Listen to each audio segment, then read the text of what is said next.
de las Naciones Unidas y de otro marco internacional, se ha construido un marco también jurídico internacional sobre los derechos fundamentales y que se afectan especialmente a partir de las consecuencias de un cambio climático que ahora todos estamos viviendo en el mundo y que ha permitido también exigir responsabilidades tanto a los estados, empresas transnacionales.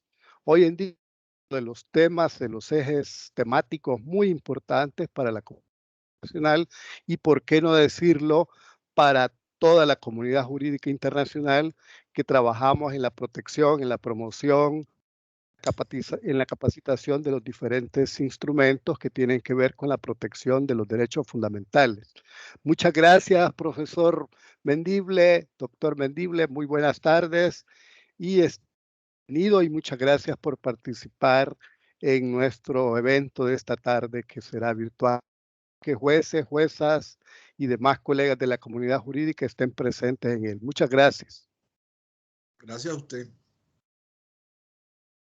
Buenas tardes. En nombre del Pleno y en el mío propio como presidente del Consejo Nacional de la Judicatura, ya es ahora de nuestra Escuela de Capacitación Judicial.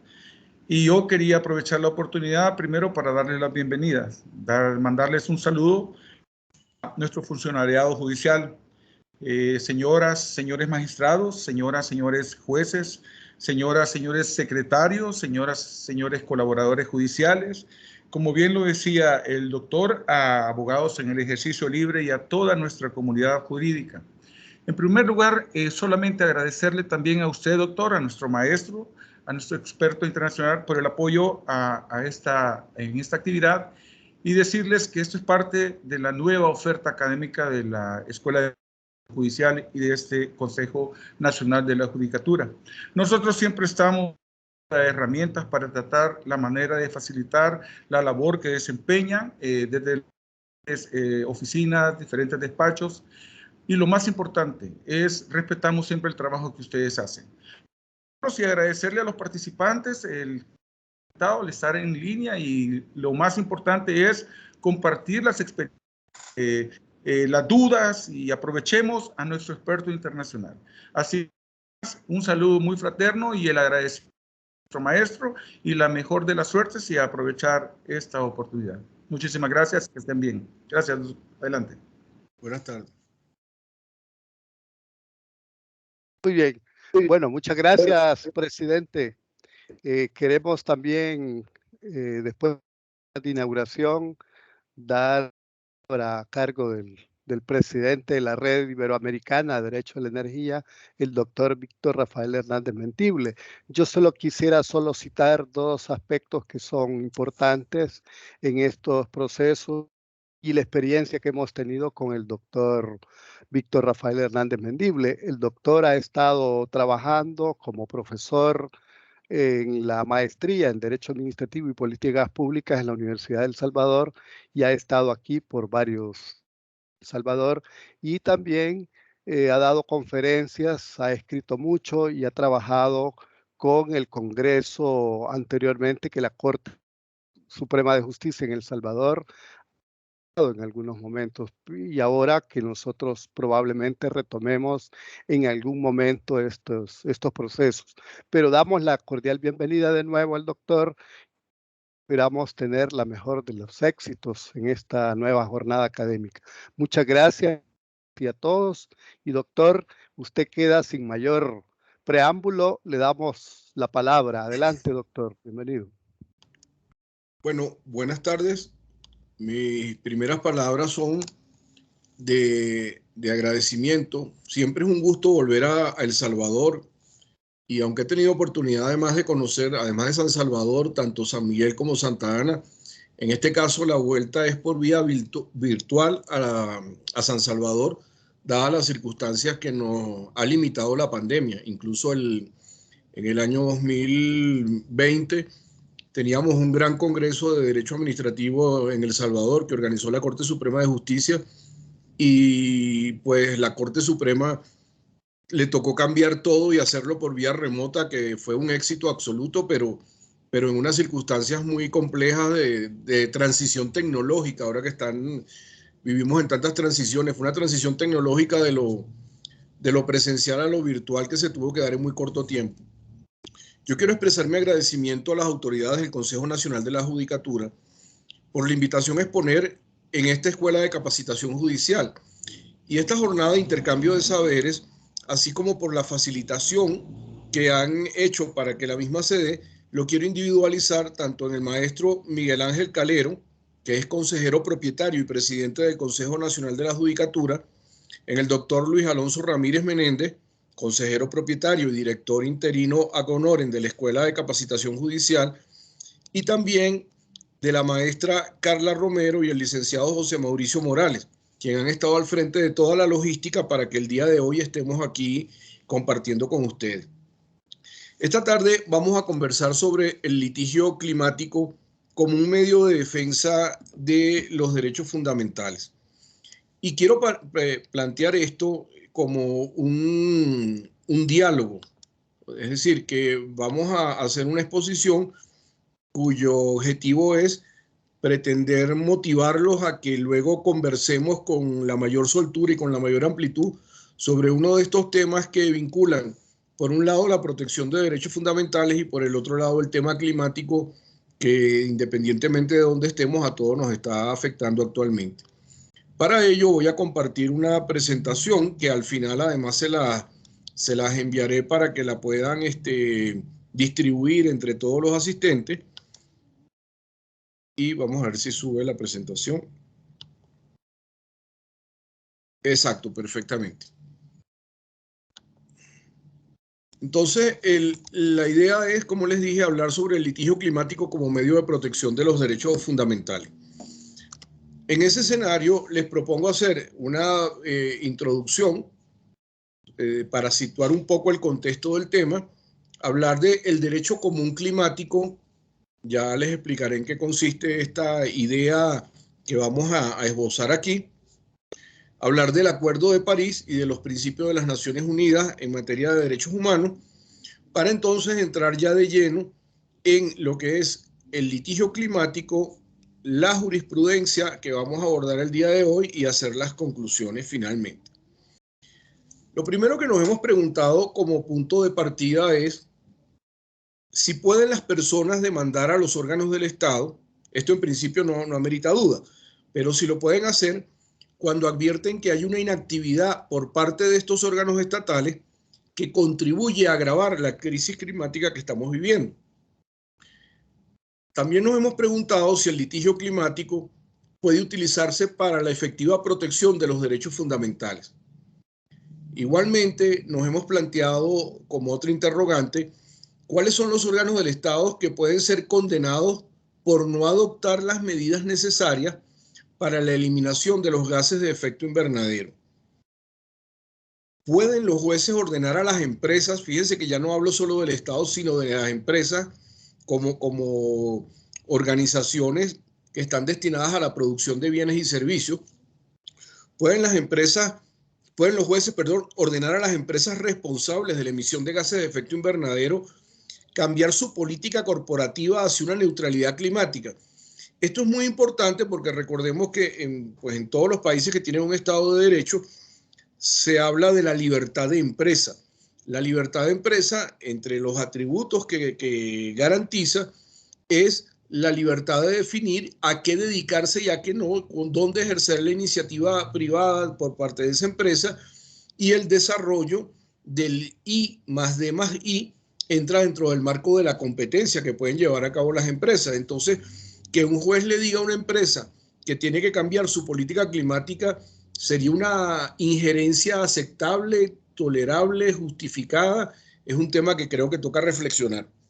Y adicionalmente, la otra pregunta sobre la cual trataremos de dar respuesta a lo largo de la exposición es ¿qué decisiones pueden adoptar los tribunales para ordenar la mitigación de las consecuencias generadas por los gases de efecto invernadero? Esto nos lleva a situarnos entonces en un contexto muy particular. En el momento actual que atravesamos a nivel mundial, hay varias crisis en desarrollo. Hay una crisis, pero vinculadas concretamente con el tema ambiental, que es a la que me voy a circunscribir en la conferencia. No voy a hablar de las otras porque desbordaríamos el objeto de la exposición.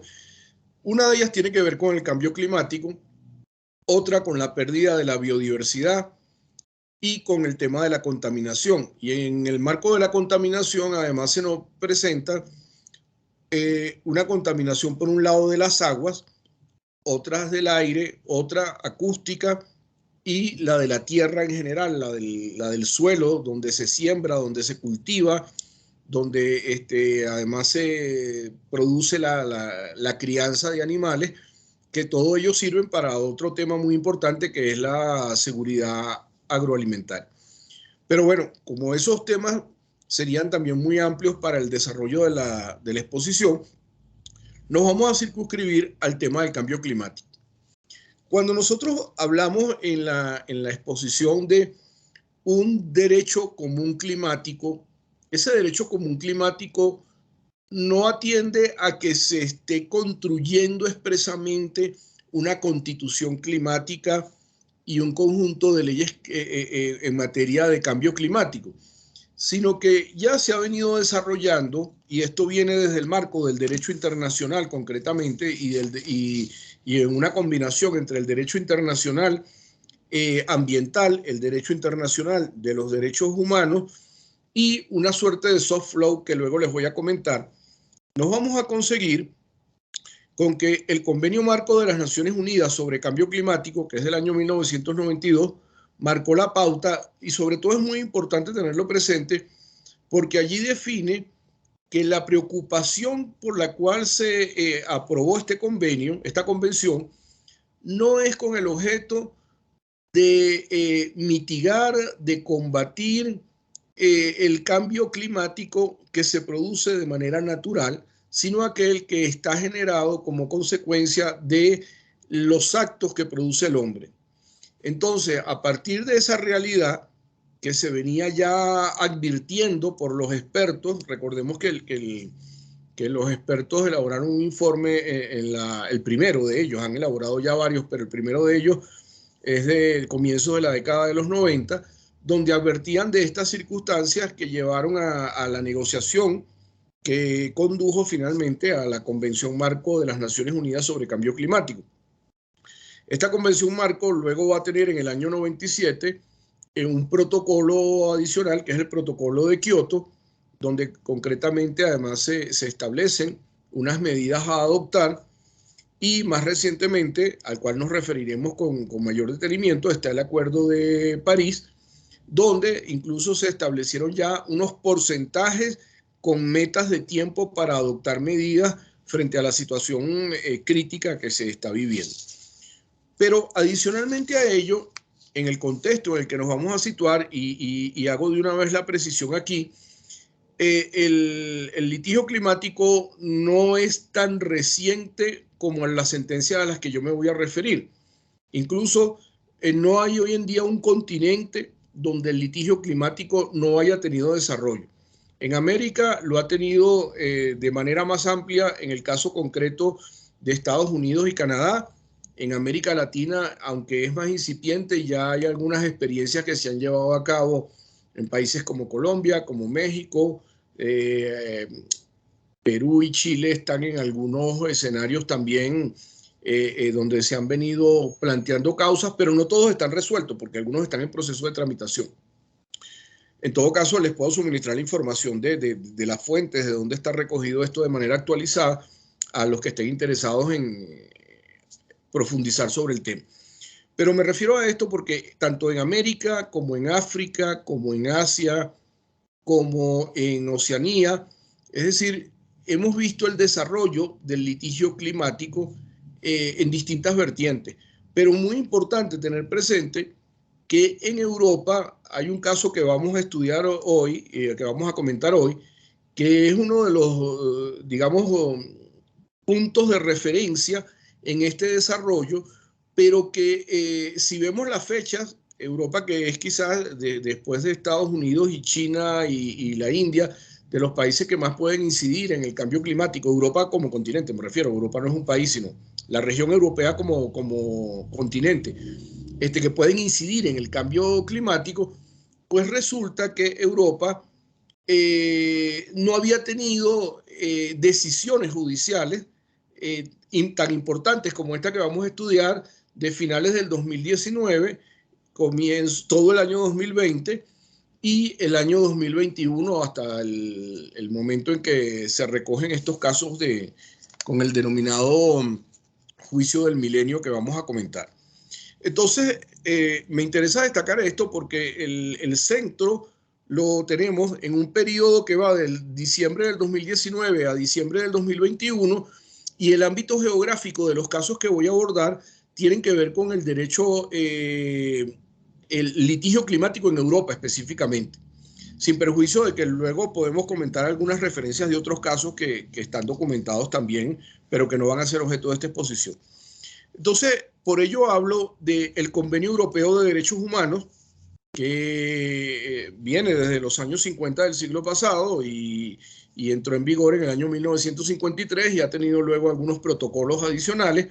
La Carta de Derechos Fundamentales de la Unión Europea, que es del año 2000, reformada en el 2007, en vigor desde el 2009, esa reforma. El Convenio sobre el acceso a la información, la participación del público en la toma de decisiones y el acceso a la justicia en temas ambientales, y finalmente la legislación europea sobre el clima, que atienden a distintos momentos en cuanto a su desarrollo, pero que son importantes tenerlos presentes porque nosotros tenemos los paralelos en América Latina. El Convenio Europeo de Derechos Humanos tiene como paralelo la Convención Americana sobre Derechos Humanos. La Carta de Derechos Fundamentales de la Unión Europea también se podría decir que tiene como paralelo la Declaración Americana de Derechos y Deberes del Hombre, y luego es complementada, entre otras, por la Carta de la OEA y la Carta Interamericana Democrática. El Convenio sobre Acceso a la Información, la participación del público en la toma de decisiones y el acceso a la justicia tiene como paralelo en América el Acuerdo de Escazú, que recién entró en vigor el año pasado, cuando obtuvo la ratificación mínima que se requería para ello.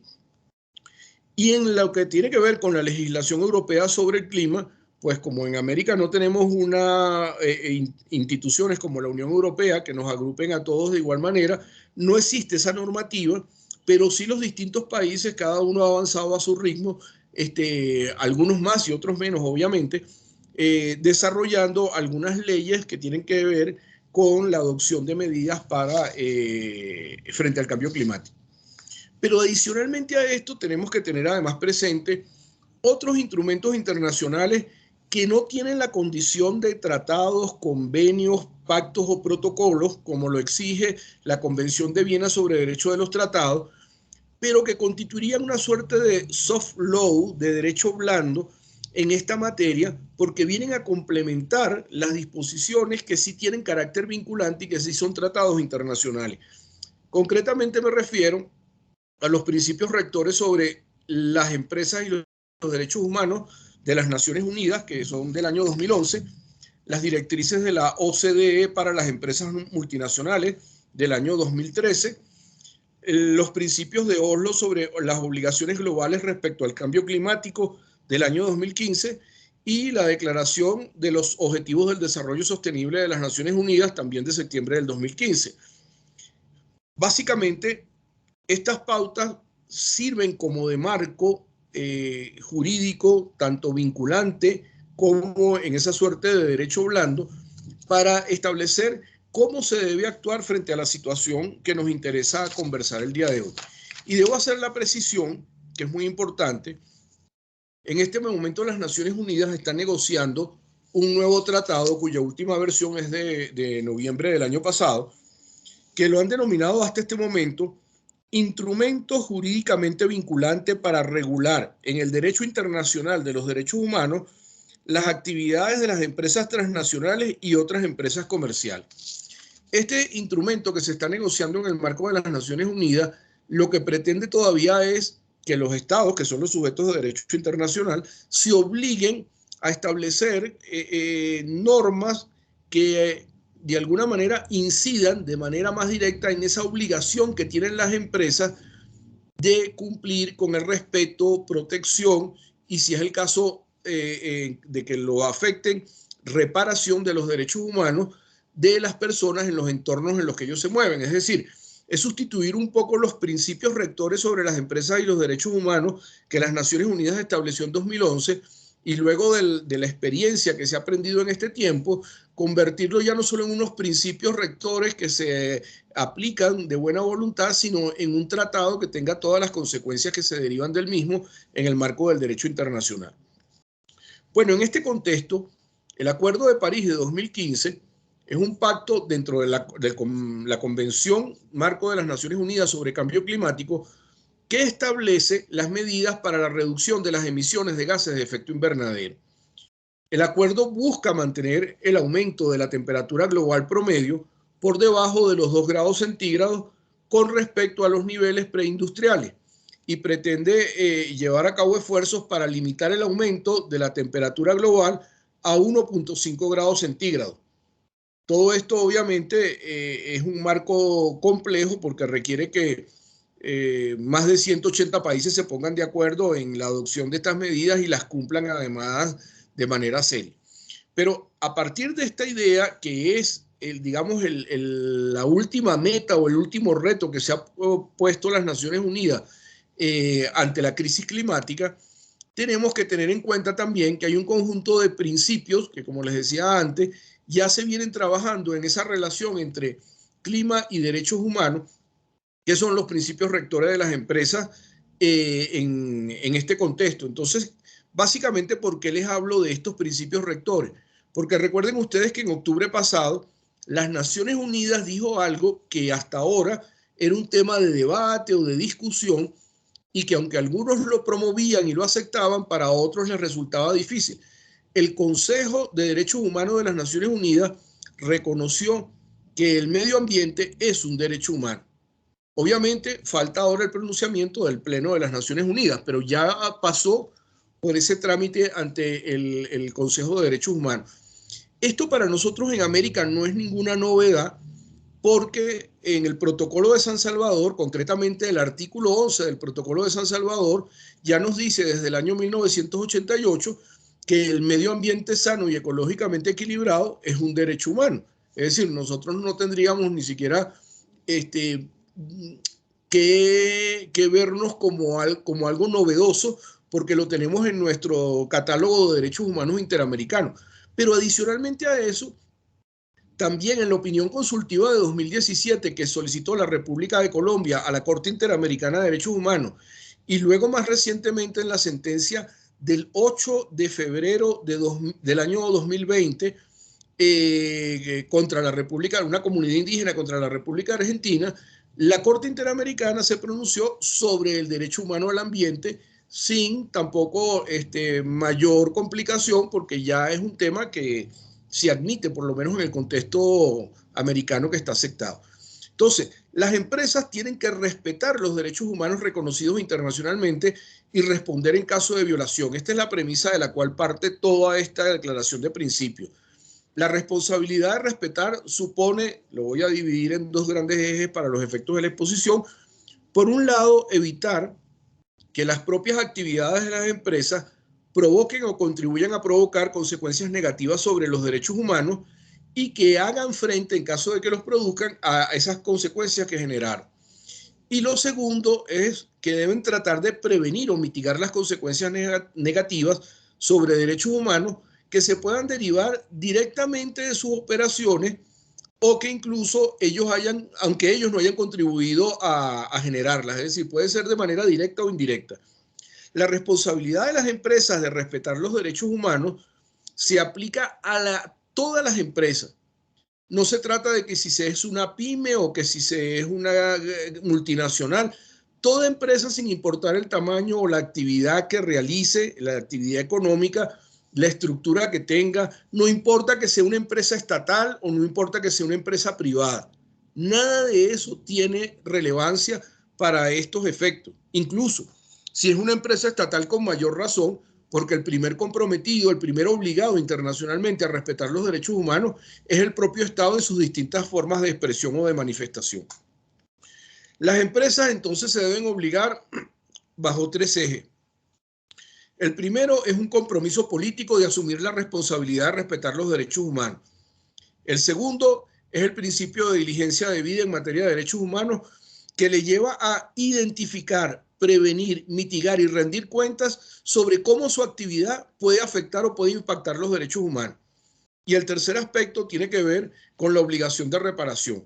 En caso de que generen un efecto negativo, de que causen un daño a los derechos humanos, de que incidan sobre los derechos humanos, entonces deben proceder a reparar de la misma manera que lo hacen los estados cuando son ellos que por su actividad o inactividad afectan los derechos humanos.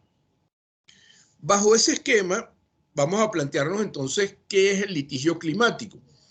El litigio climático tiene un concepto amplio que implica cualquier conflicto que se plantee relacionado con la crisis climática que estamos experimentando, que se puede plantear ante cualquier autoridad administrativa o judicial, nacional, regional o local.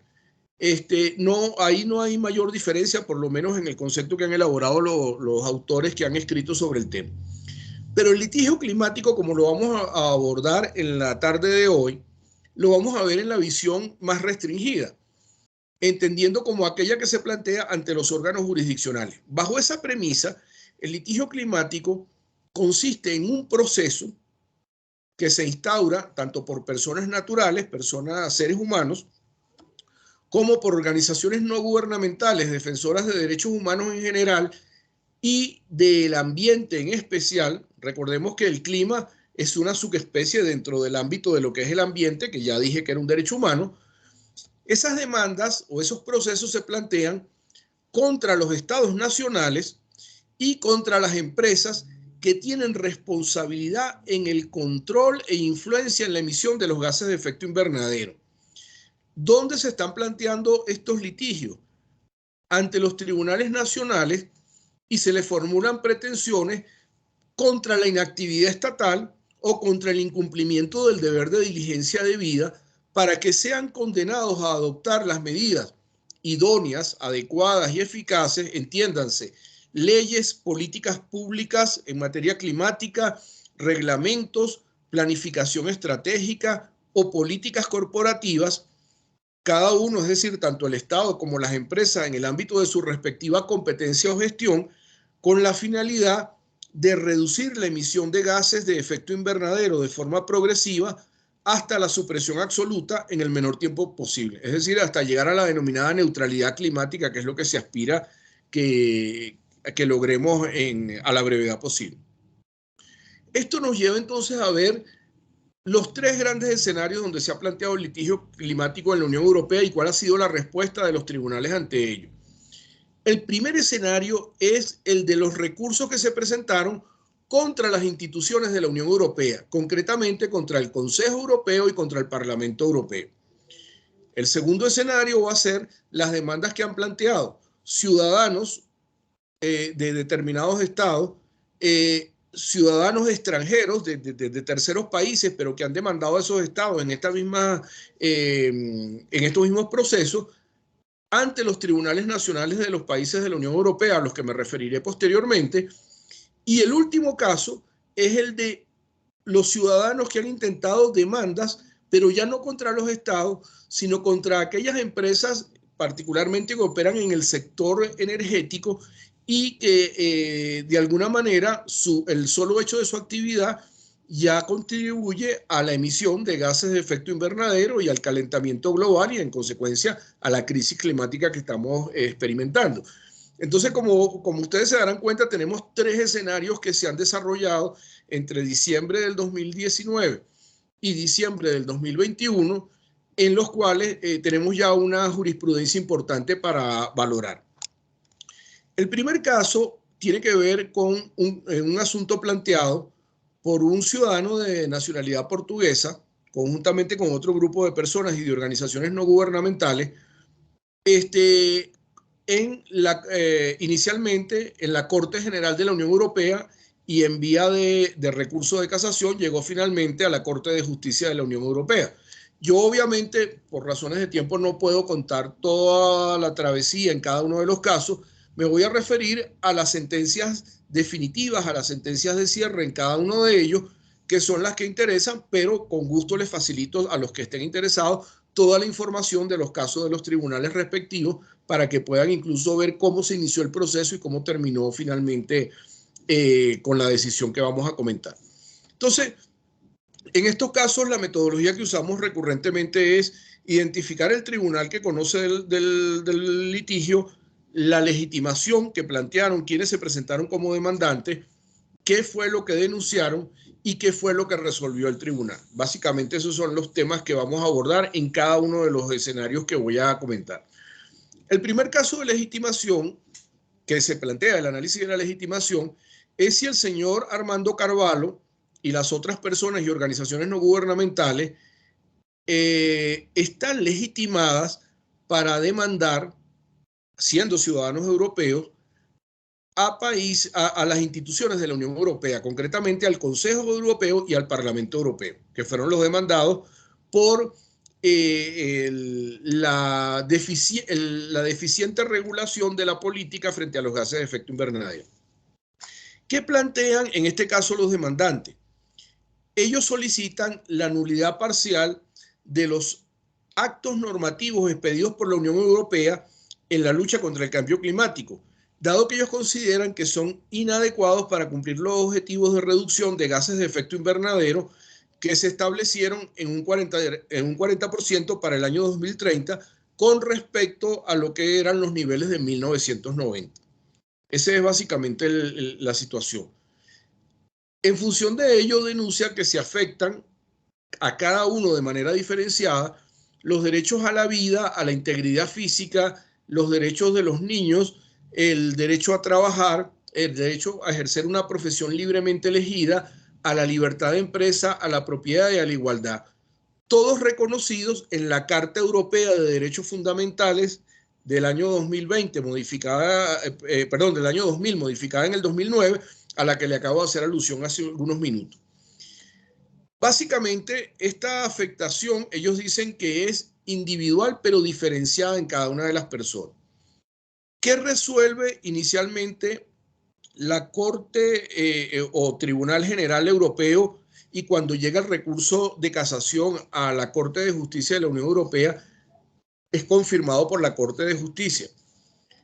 Ellos declararon que la demanda era inadmisible porque los ciudadanos no tenían una afectación individual y directa por estos actos de contenido general que fijaban las políticas en materia climática dentro de la Unión Europea, y al no haber una afectación individual y directa, que son requisitos concurrentes para tener legitimación para demandar ante las instituciones europeas, pues declararon que no tenían esa cualidad y en consecuencia no era admisible la demanda.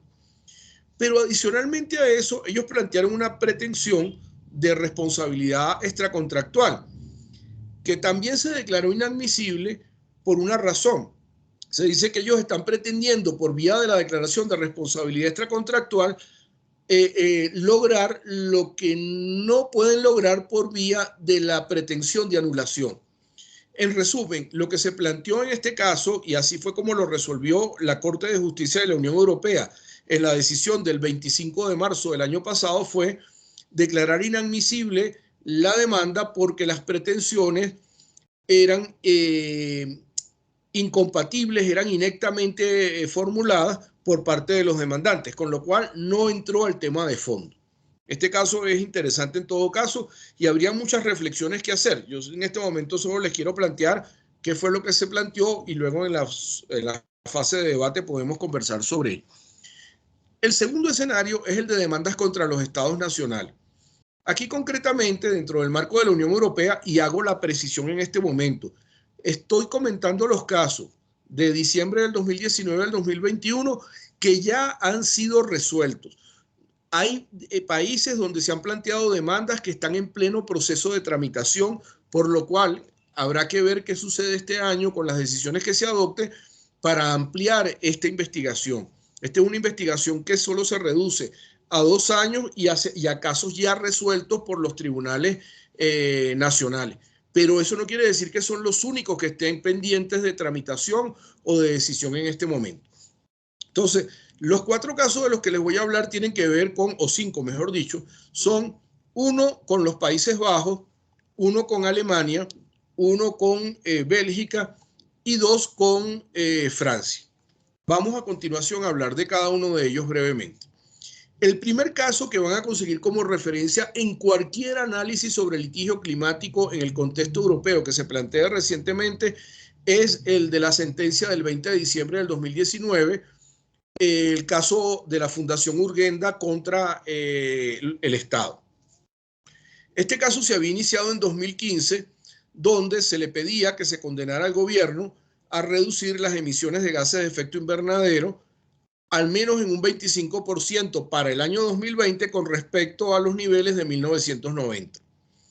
La decisión fue apelada, fue al Tribunal de Apelaciones que la confirmó, finalmente fue objeto de recurso de casación que fue resuelto por la Corte Suprema de los Países Bajos en la fecha del 20 de diciembre del 2019.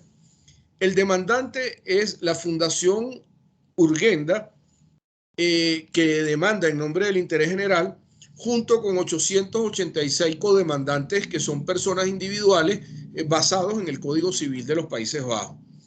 Básicamente denunciaron el incumplimiento de la obligación de diligencia de vida, al cual hice alusión hace unos minutos atrás, el derecho a la vida, el respeto a la vida privada y familiar, todo ello en el marco de la Convención Europea de Derechos Humanos.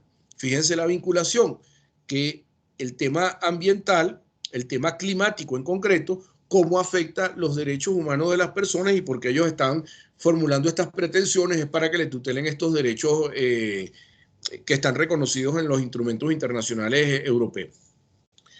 El tribunal, ¿qué dice? Básicamente argumenta que el cambio climático constituye un riesgo real e inmediato que puede generar un daño, que implica un incumplimiento de lo que dicen los artículos 2 y 8 de la Convención Europea de Derechos Humanos y que ello debe llevar a la adopción de medidas apropiadas contra la amenaza del cambio climático.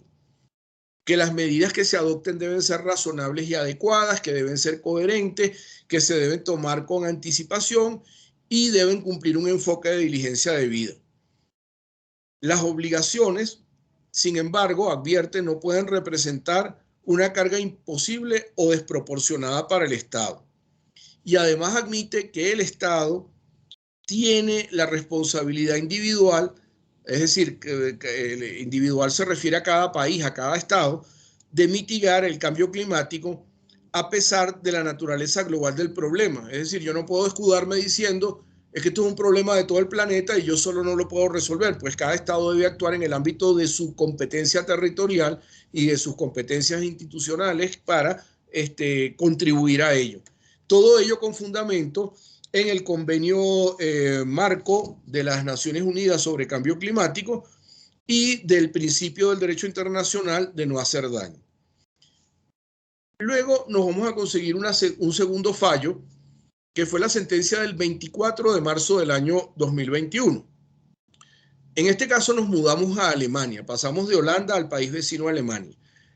Era una demanda que se había planteado por parte de personas residentes en Alemania y en el extranjero, en lugares como Nepal, Bangladesh, con el apoyo de organizaciones no gubernamentales, contra la Ley Federal de Lucha contra el Cambio Climático. Como ustedes saben, Alemania es un estado que está dividido y entonces tiene el poder está distribuido verticalmente en el poder federal, el poder que tienen los estados federados, que se llaman Länder allá en Alemania, y luego está el poder municipal propiamente, ¿no? El poder local. Entonces, en este caso se trata de una ley federal de lucha contra el cambio climático aprobada por el Parlamento alemán, el Parlamento Federal alemán, y se planteó por parte de los ciudadanos esta demanda de inconstitucionalidad por las razones que le voy a comentar. El Tribunal Constitucional admitió los recursos de los ciudadanos, pero rechazó el de las asociaciones ecologistas, con el argumento de que la ley fundamental ni el derecho procesal constitucional, la ley fundamental es la Constitución alemana que se llama así por razones que, bueno, ahora no puedo explicar para no alargarme en el tema, pero ese es el nombre oficial que tiene la Constitución de Alemania, Ley Fundamental de Bonn. Entonces, ni la ley fundamental ni el derecho procesal constitucional alemán contienen legitimación para impugnar una violación del derecho de la Unión Europea relativa a la protección de los fundamentos naturales de la vida, que es uno de los derechos que reconoce concretamente si mal no recuerdo, creo que es el artículo 20 de la Ley Fundamental de Bonn. La denuncia de los demandantes es que se incumplen los deberes de protección que tiene el Estado de los derechos fundamentales a un futuro digno y a un derecho a un mínimo de subsistencia medioambiental. ¿Qué dice la ley?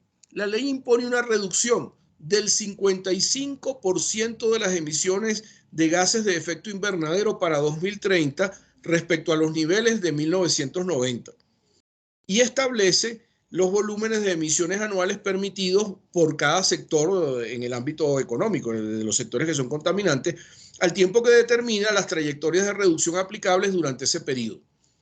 Todo esto hasta 2030 es lo que va a apuntar el Tribunal Constitucional Federal Alemán, luce muy bien. Pero ¿y qué pasa después de 2030? Es la pregunta.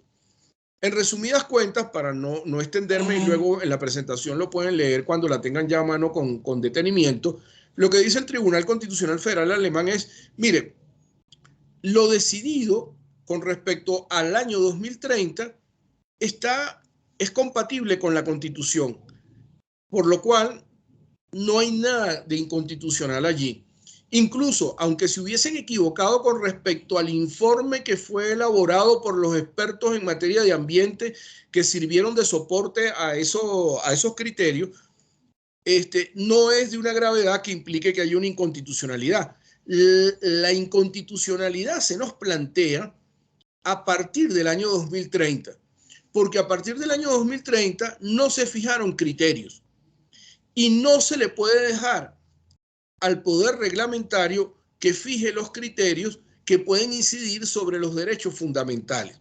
En consecuencia, como a partir de 2030 no se tiene clara cuál es la situación, no se fijaron unos criterios, unos estándares claros por parte del legislador, y eso va a comprometer los derechos no tanto de la generación que todavía está viva y que le quedarán muchos años a la mayoría de ellos por vivir, sino que va a comprometer los derechos fundamentales a partir de 2030 y de las generaciones por venir. Entonces es que se plantea decirle, allí es donde conseguimos que hay la inconstitucionalidad en la medida en que ello va a afectar la libertad, va a afectar los derechos fundamentales. En consecuencia que se le estableció al legislador como mandato y además se le estableció una fecha para actuar. Lo que se le ha dicho al legislador es, oiga, revise la ley con respecto a los estándares de 2030 en adelante y fije cuáles serían los criterios que rigurosamente se deben tener en consideración para contribuir a la disminución de los gases de efecto invernadero a partir de esa época. En función de ello, se considera que una vez fijados esos criterios, es que el poder reglamentario va a poder precisar cómo se aplican en el momento que le corresponda. Obviamente, como las leyes no están petrificadas en el tiempo, de aquí a 2030 pueden ocurrir muchas cosas que lleven a cambiar esta ley. Pero en este momento la previsión legislativa pone en riesgo los derechos fundamentales, no solo de las generaciones presentes, sino lo de las generaciones futuras. Esto es muy importante porque la sentencia, hace particular énfasis en este tema de que no solo hay que proteger los derechos actuales, sino los derechos fundamentales de las generaciones futuras. Entonces, en conclusión, la regulación a partir de 2030, entre otros aspectos, viola la garantía de la reserva legal en materia de derechos fundamentales. Esto, como todos saben, es muy crítico en el derecho constitucional alemán, y de allí que le imponga al legislador que establezca claramente cuáles son los criterios a través de los cuales se deberán determinar los volúmenes de emisión de gases de efecto invernadero a partir de esa fecha, o si no lo hace, que sean por lo menos unos criterios muy bien definidos para que entonces lo haga el poder reglamentario cuando le corresponda actuar. El otro caso, que es contra Bélgica, 17 de junio del año 2021, es un caso que se presentó y resolvió en la Corte de Primera Instancia de Bruselas. Concretamente, aquí se planteó una demanda porque se consideraba también que se estaba incumpliendo por parte de la organización no gubernamental que la solicitó y de los 58.000 codemandantes, que ellos tenían un interés jurídico, un interés personal en que se adoptara medidas frente al tema del cambio climático. ¿Qué dijo en esencia con respecto a la legitimación? Los demandantes tienen interés personal y directo y pueden perseguir la responsabilidad de las autoridades belgas como consecuencia de la afectación que están experimentando en su vida diaria por el cambio climático. Se invocaron como violados los derechos a la diligencia de vida, a la vida privada y familiar, es decir, la Convención Europea de Derechos Humanos, como ya había señalado antes. La Corte señaló que siendo Bélgica un Estado federal y constituido por el gobierno federal y las 3 regiones, que ellos habían incumplido el deber de diligencia de vida y de cuidado al no aprobar una buena gobernanza climática. Las autoridades están conscientes del riesgo que ello implica y en función de ello aplican además el incumplimiento del 1382 del Código Civil, que habla concretamente de la prudencia y diligencia de vida. Pero fíjense lo que dice. Al no tomar suficientes medidas climáticas se puede afectar tanto la vida como la privacidad de los demandantes, por lo que se incumplieron obligaciones de la Convención Europea de Derechos Humanos. No obstante, no se expidió orden judicial para que se establezcan objetivos específicos de reducción de emisiones de gases de efecto invernadero. La Corte consideró que por el principio de separación de poderes le impide establecer esos objetivos porque eso es competencia del Poder Legislativo o del Poder Ejecutivo. Y además señaló que ni el derecho europeo ni el internacional exigen objetivos de reducción específicos como los que pretendían los demandantes, por lo cual consideraron que aunque el informe en el cual ellos se habían basado era un informe técnicamente válido, no era jurídicamente vinculante. Es decir, no les dieron la razón a la pretensión que estaban formulando. En los 2 casos de Francia que les voy a comentar a continuación, el primero tiene una sentencia inicialmente de noviembre del año 2020 y me voy a referir concretamente es a la sentencia ya del 1 de julio del 2021, que es la que cierra el caso. En este caso concreto, el alcalde de una comuna en París, en Francia, perdón, junto con otras personas, intentaron, o que se le sumaron posteriormente, organizaciones no gubernamentales y ciudadanos, intentaron una demanda contra el presidente de la República de Francia, el primer ministro y ministro de Estado, los ministros de Transición Ecológica y de Solidaridad. Fíjense que este caso es muy interesante porque este es el primer caso que se planteó ante la jurisdicción contencioso administrativa. Los otros estaban ante la jurisdicción constitucional o la jurisdicción civil en los respectivos países. En este caso se demanda la ausencia de respuesta, es decir, lo que conocemos para los efectos salvadoreños, que me entiendan lo que diría la Ley de Procedimientos Administrativos salvadoreña, como el silencio administrativo. Silencio administrativo que además se consideraría en ese caso concretamente de rechazo o de denegación. El alcalde hizo una solicitud, transcurrió el tiempo, nunca le dieron respuesta, no obtuvo ninguna satisfacción a su petición.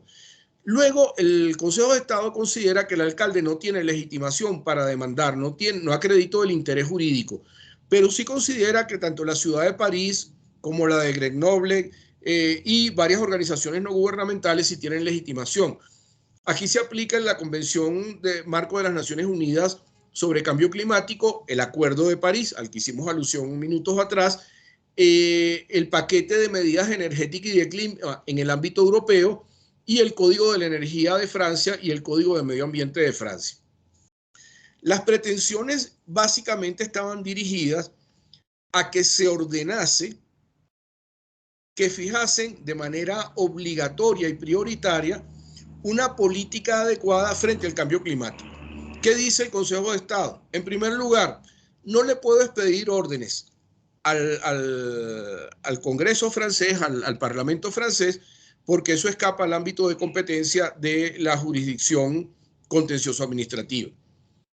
Igualmente, rechaza la pretensión de adopción de cualquier medida de carácter de imponerle obligaciones de carácter reglamentaria a lo que respecta al Ejecutivo, porque considera que el planteamiento adolece de un error manifiesto de apreciación. Esto tiene toda una tradición desde el año 1914 en la jurisprudencia del Consejo de Estado francés y en consecuencia rechaza también esa pretensión. Con respecto a la petición del municipio, sostuvo que la decisión que ataca incumple lo dispuesto en el artículo 2 del Acuerdo de París, pero que si bien se incumple lo dispuesto en el artículo 2 del Acuerdo de París, estas disposiciones no tienen efecto directo en el ordenamiento jurídico para que ellos se la puedan exigir y en consecuencia condenar al Estado por el incumplimiento de esa decisión. Y finalmente, esto era lo que había dicho en ese momento, pero ordenó instruir otros aspectos que había dejado diferidos en su oportunidad en la decisión inicial del año 2020.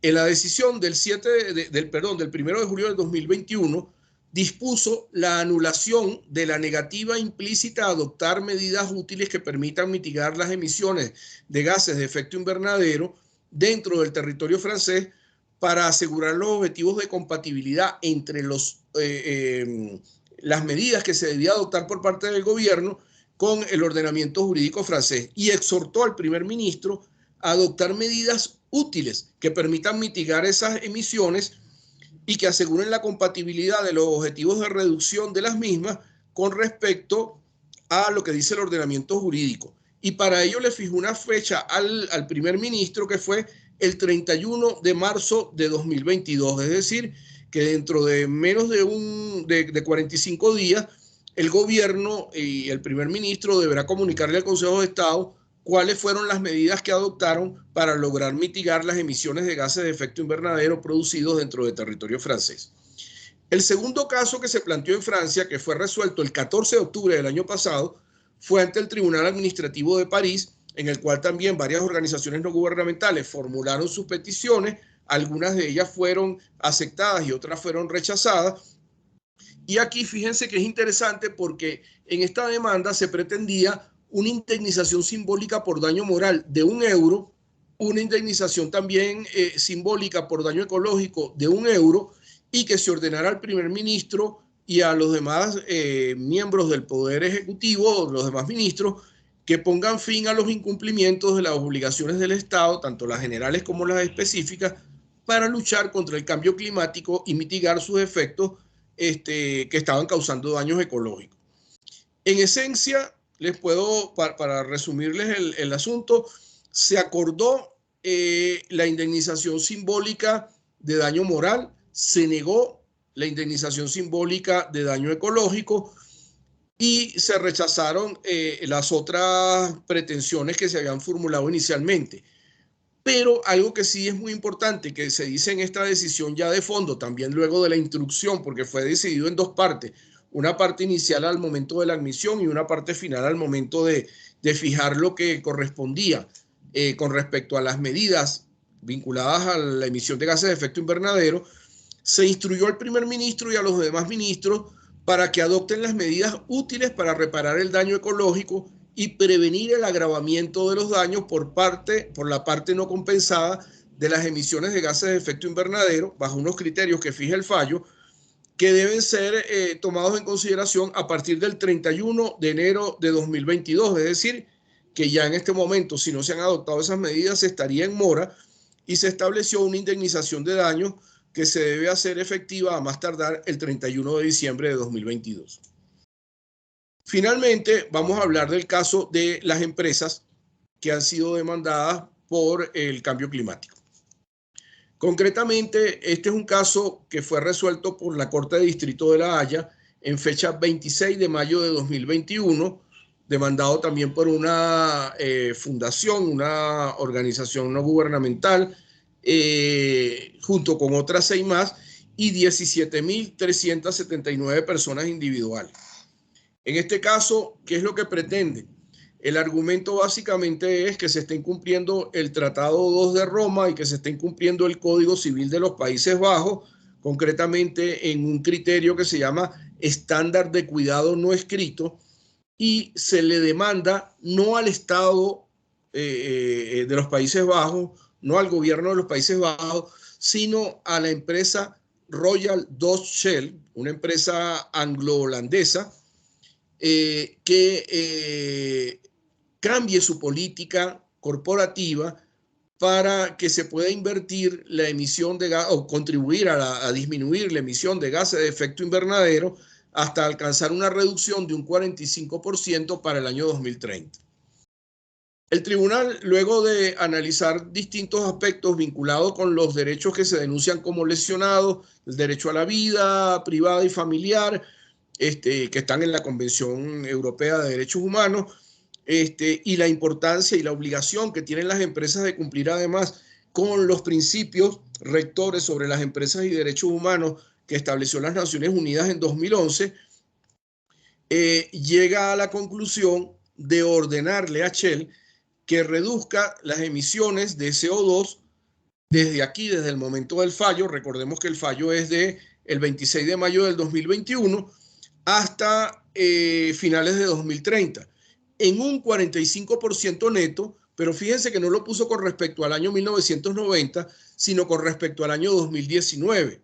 Por lo cual, como se habían elevado de 1990 al 2019, y lo que le está mandando a reducir es un 45% respecto a 2019, realmente se puede decir que para los demandantes es una sentencia importante porque sienta un precedente, pero es una victoria pírrica porque al fin y al cabo el margen de reducción, aunque parezca que es de un 45%, es con respecto a niveles muy elevados para ese momento que no eran los mismos que existían para el año 1990.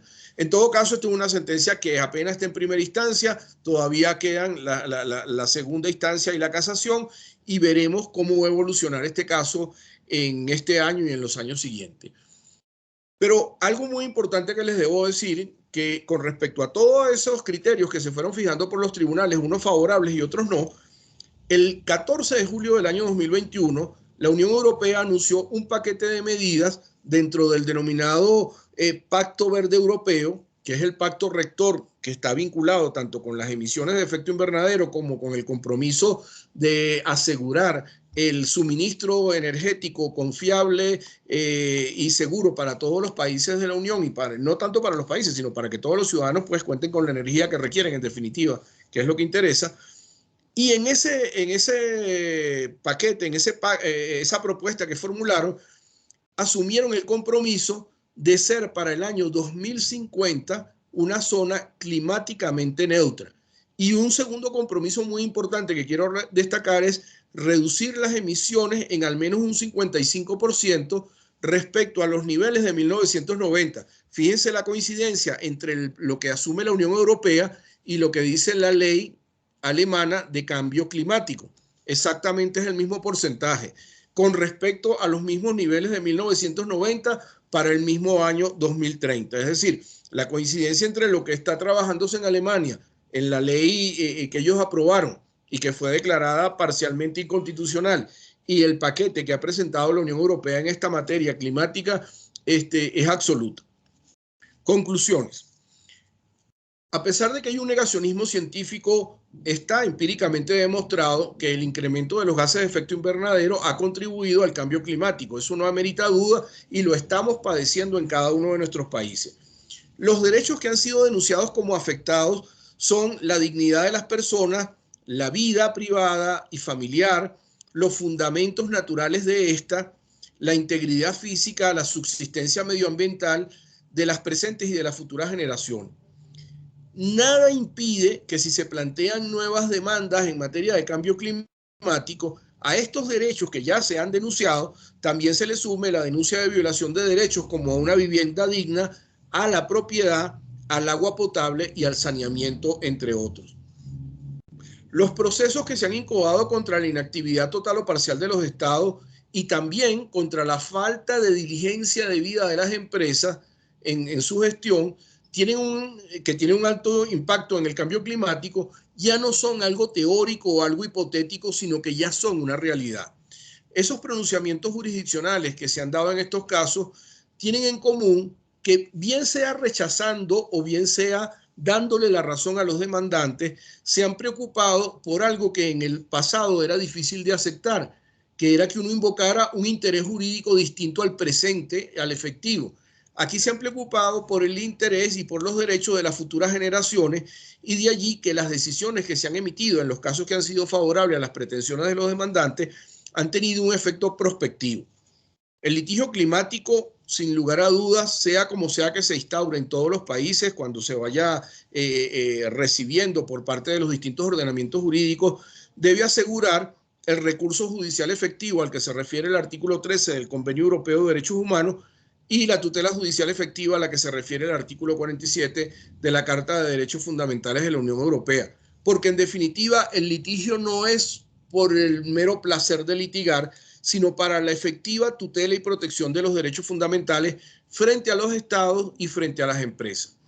Muchísimas gracias por la atención dispensada y quedo a la orden para las preguntas que quieran formular a partir de este momento o simplemente para los comentarios que quieran realizar.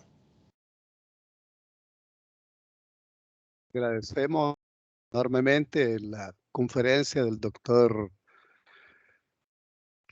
Víctor Rafael Hernández Mendible. Quisiera darle la palabra a la maestra Carla Milady Romero para que ella aperture las preguntas y respuestas. Muchas gracias, doctor.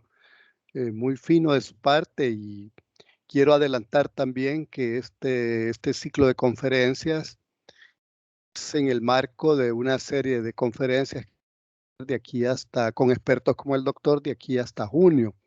Luego vamos a dar inicio a la implementación a maestría en Administración de Justicia, donde el doctor Víctor Hernández Mendible nos va a acompañar y va a ser uno de nuestros expertos profesores en la maestría. Así es que voy a pasarle la palabra a la maestra Romero para que ella abra preguntas y respuestas.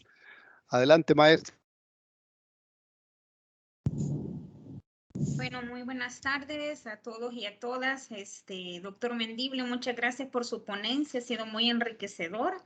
Y pues en este espacio, como también les mencionaba en el chat, nuestro maestro Mauricio Morales, coordinador del aula virtual, es momento para que los participantes que están pues en esta webinario con el doctor Mendible puedan escribir sus comentarios, ¿verdad? A partir de ahorita pueden incorporar sus comentarios, sus dudas, sus inquietudes, algún aspecto que quisieran que el doctor, pues, que lo tenemos acá en esta plataforma, pudiéramos retroalimentar y aprovechar este momento que todavía tenemos para poder enriquecer este espacio formativo. Así que, maestro Morales, también ahí si le están llegando algún comentario o alguna pregunta, pues igual la vamos a ir leyendo para que el doctor Mendible pueda irnos aportando.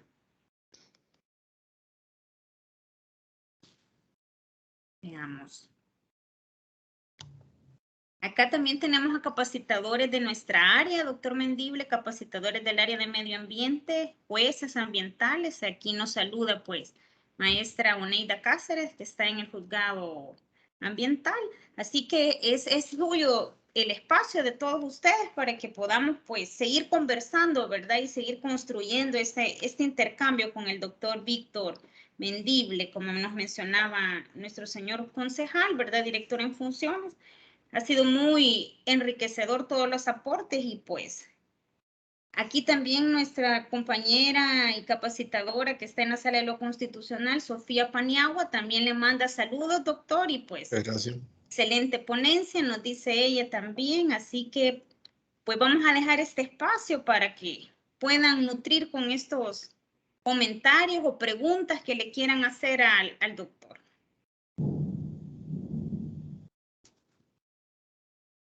Bueno, aquí hay una primera consulta, doctor Mendible, en el sentido del papel de los defensores y defensoras del medio ambiente sobre su actuar en los litigios como querellantes y su protección. Esa es la pregunta que nos lee el participante Emilio Colindres y Guillermo Rubio. Esa es la consulta sobre el papel de la Defensoría del Medio Ambiente en los litigios como querellantes y su protección. Me dice aquí, aún tenemos fresca la memoria de Berta Cáceres en el caso de Honduras. No sé, doctor, si usted pudiera emitir algún comentario sobre Sí. esta intervención. Bueno, el caso, el planteamiento además es muy valioso y por eso traté de hacer incluso inicialmente la referencia a que lo que les estaba planteando, que se circunscribía al tema de la Unión Europea, tenía su paralelo en América Latina. Fíjense, y con esto además quiero hacer una digresión muy puntual. El tema de los derechos humanos en Europa y en América Latina, aunque todos son derechos humanos, tienen enfoques distintos. Por ejemplo, para nosotros es un tema importantísimo el derecho humano al agua y el derecho humano al saneamiento. Para los europeos este no es un tema tan importante. Nosotros aquí hemos planteado en algunas ocasiones hablar sobre el derecho humano a la energía. Para los europeos el tema del derecho humano a la energía tampoco no es un derecho tan importante porque ellos tienen, digamos, satisfechas las necesidades en estos temas, aunque tienen un problema de la denominada pobreza energética que no es menor y más con el conflicto que hay ahorita entre Europa Occidental y Europa Oriental, ¿no? Bueno, o el mundo occidental y concretamente lo que está pasando en Rusia en este momento. Pero me refiero a esto ¿por qué? Porque las soluciones que da el Tribunal de Derechos Humanos de la Unión Europea, prácticamente en los mismos días que la Corte Interamericana reconocía el derecho humano al agua potable aquí en América, el Tribunal Europeo estaba diciendo que el agua potable no era un derecho humano en Europa y que en consecuencia no meritaba la protección del tribunal como tal en cuanto a eso. Pero en algo donde sí no cabe la menor duda es que el tema de los defensores de derechos humanos en la Unión Europea no están sometidos a los rigores, las persecuciones, incluso hasta la pérdida de la vida, como pasa en América. Por eso el convenio de Escazú, que tiene los mismos tres derechos del Acuerdo de Aarhus en Europa, es derecho, que son los de la democracia ambiental además, ¿no? Derecho de acceso a la información, derecho a la participación en los asuntos públicos vinculados con la materia ambiental y el derecho a un recurso judicial efectivo. Esos mismos derechos están en Europa. Pero aquí adicionalmente se estableció la necesidad, el compromiso que tienen los estados de protección de los derechos humanos de las personas defensoras de derechos humanos y en particular de los derechos humanos ambientales. Eso lo establece y eso ha sido también el motivo de algunas de las objeciones que se han hecho en varios estados para no ratificar el convenio, para no suscribirlo o para no ratificarlo. Esto es muy lamentable porque además demuestra quizás la doble vara con la que miden los estados esto, porque varios de los estados que han negado a suscribir el tratado porque le implican nuevos compromisos en materia de derechos humanos que ellos aparentemente no están dispuestos a asumir, si nosotros nos vamos a la jurisprudencia de la Corte Interamericana de Derechos Humanos, como muy bien lo acaban de reseñar las personas que están formulando la pregunta, vamos a descubrir de que ahí no hay ninguna novedad ni ningún misterio que aclarar.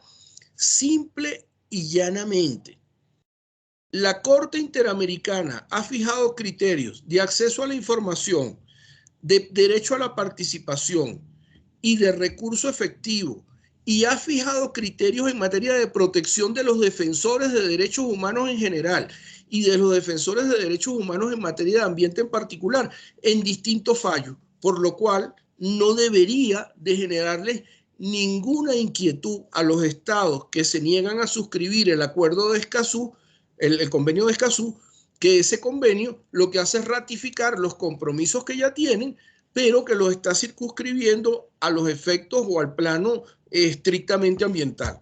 Entonces, yo creo que hago esta aclaratoria porque este asunto no se planteó en las sentencias de los tribunales europeos, pero sí tiene una gran importancia para nosotros en el continente americano, porque lamentablemente pues tenemos que dar cuenta de que en este momento, en estos años que llevamos, más allá de la jurisprudencia de la Corte Interamericana, siguen siendo víctimas de violación de derechos humanos personas que se dedican a la protección de los derechos humanos y en particular a la protección de los derechos vinculados con el tema ambiental. Excelente, doctor. Voy a proceder a leerle también otra de los comentarios. Nos dice, pues, maestra Oneida Cáceres tiene una consulta que quisiera saber su opinión acerca de, pues, los litigios climáticos han disminuido hasta cierto punto, nos menciona, y esto se ha debido por dos motivos, ¿verdad? Puede ser porque los gobiernos han ido retomando sus compromisos contraídos en el Acuerdo de París. Y un segundo aspecto que introduce son los avances en la ciencia que han permitido determinar con mayor certeza los actores de los aspectos climáticos. Ella nos menciona que le gustaría conocer, pues, su opinión acerca de este punto que ella introduce a este espacio. Tiene la palabra. Bueno, sí, mire, yo creo que no, a ver, el Acuerdo de París ha sido más bien como un acelerador frente a los litigios climáticos. Le repito, y lo tengo perfectamente documentado en la investigación que hice de este escrito, que el que la quiera, pues también se la puedo compartir. En principio ahora le enviaré a la maestra Carla la presentación que ustedes acaban de ver hace unos minutos, donde está todo el contenido y lo pueden leer con calma.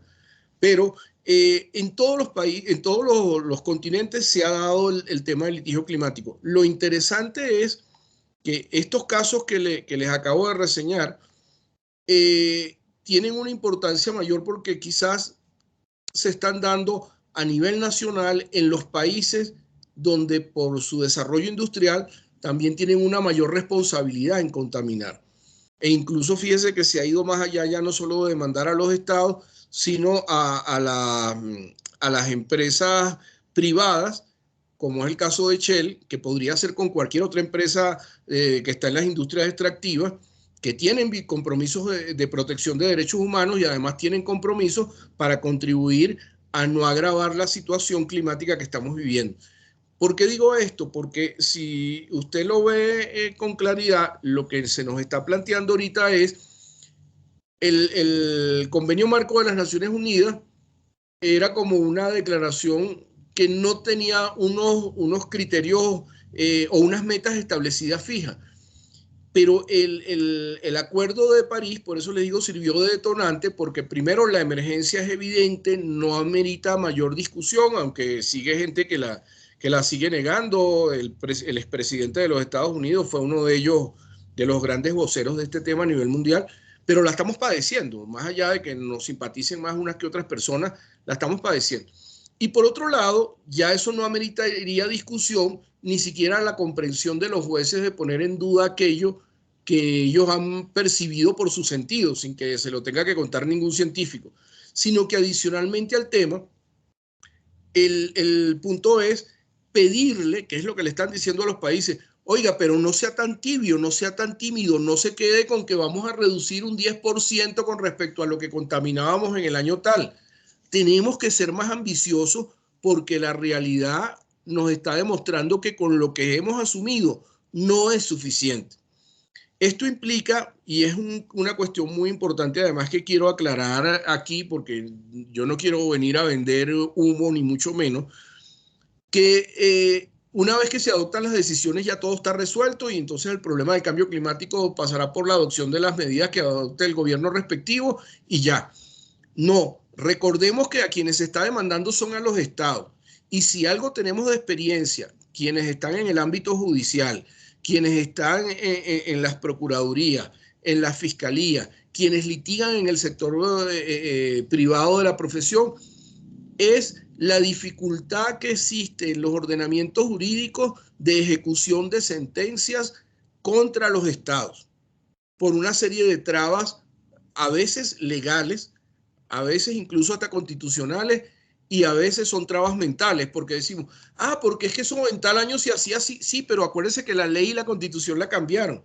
Cuando usted habla ahora de recursos efectivos, de tutela judicial efectiva, habla de interpretación en base al principio de favorabilidad para el ejercicio de los derechos fundamentales, no puede hacerlo de la misma manera que lo hacía en 1950. Entonces, quedarse con el atavismo de lo que se decía en el ordenamiento jurídico de hace 70 años sobre los privilegios del Estado frente a una ejecución de un fallo, frente a un derecho donde está centrado en los derechos fundamentales, en la dignidad de la persona, y donde hay que remover los obstáculos que se opongan al ejercicio efectivo de esos derechos fundamentales, pues es evidente tratar de combinar una visión casi que prehistórica frente a la visión del siglo XXI en cuanto a la protección de derechos fundamentales.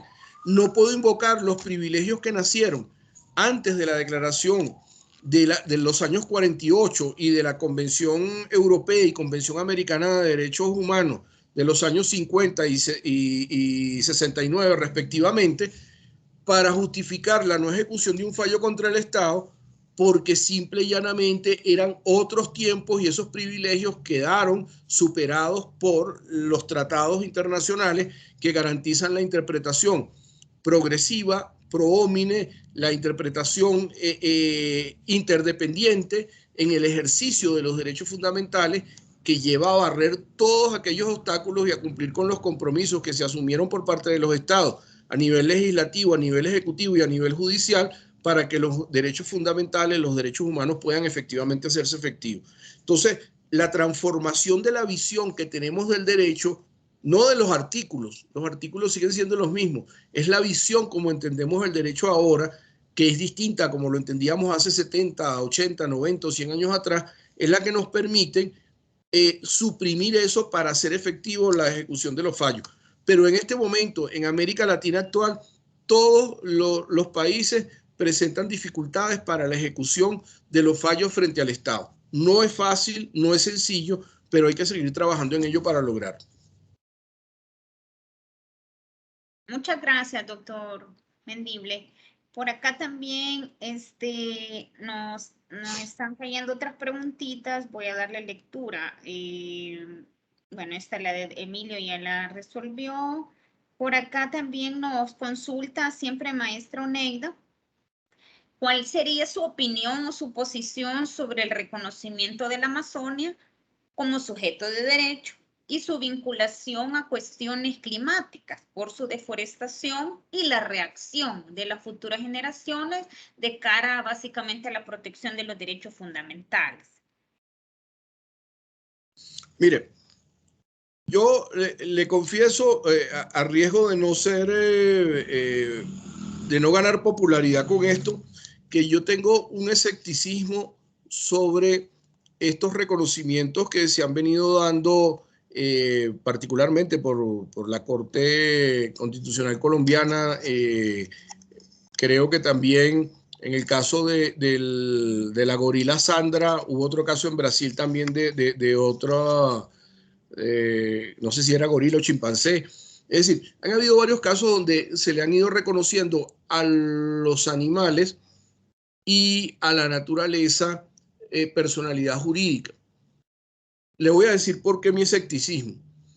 Yo creo que todos los que estamos en el planeta, como tanto las personas humanas como los demás que forman parte del planeta, sean seres vivos o inanimados, cada uno puede gozar de la protección que el ordenamiento jurídico les brinda, pero lo primero es, no hay protección que el ordenamiento jurídico reconozca si no hay la educación y la conciencia del respeto por los derechos tanto de las personas como por el respeto y los derechos de los bienes jurídicos. Partiendo de esa idea, me hago la siguiente pregunta. Si la persona humana debe ser respetada, es un sujeto de derechos y obligaciones reconocido en los distintos ordenamientos jurídicos de los países que nos calificamos de civilizados, entre comillas. Y aún así vemos la violencia contra la mujer no se ha detenido, la violencia y la muerte de niños y adolescentes tampoco cesa. Y por otro lado, la violencia donde se matan personas creyéndose que va a haber impunidad en los crímenes que se cometen, bien sea por agentes del Estado o bien sea por personas particulares, no se impide que eso ocurra. ¿Por qué resultaría mejor por el solo hecho de reconocerle personalidad jurídica a la naturaleza o a los animales? Yo creo que el tema no es tanto del reconocimiento no de la personalidad jurídica a la Amazonía o al río tal o a un perro o a un gato o a un caballo. Yo creo que hay que respetar a las personas y a los seres en los términos que marca el ordenamiento jurídico. Son seres sintientes, efectivamente los animales tienen que ser cuidados, tienen que ser protegidos. Es una obligación ética, es una obligación moral, más allá de lo jurídico, que nosotros nos comportemos razonablemente con respecto al aprovechamiento de los recursos o de los bienes que tenemos ahora a la disposición, que nos ha brindado la naturaleza, el país donde nacimos o donde vivimos, con respecto no solo a nosotros, sino a las generaciones futuras, sin llegar al tema de la personalidad jurídica. Esto también es una diferencia que en este momento, no sé si en el futuro cambiará, es distinta en el marco latinoamericano al marco, bueno, de algunos países de Latinoamérica, pues tampoco podemos generalizar, sabemos que Latinoamérica es muy diversa, de algunos países de Latinoamérica con respecto al escenario europeo. Pero por eso es mi escepticismo.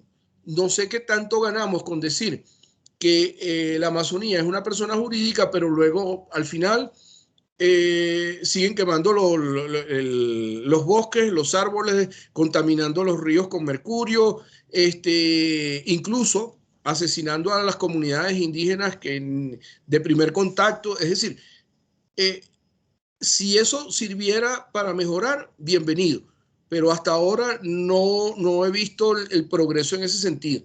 Quizás lo que tenemos que replantearnos es cómo reforzar, por un lado, la educación en esta materia y por el otro lado, establecer, obviamente, a quienes incurren en ese tipo de transgresiones, sanciones más severas, porque la sola sanción tampoco, hay gente que cuando hace los cálculos en eso que llaman análisis económico del derecho, dice, bueno, esto me va a costar tantos millones de dólares, pero al final de cuentas voy a obtener tales beneficios, lo asumo, pago los tantos millones cuando me multen o cuando me sancionen o cuando me impongan la obligación de reparación que sea, pero logré mi objetivo.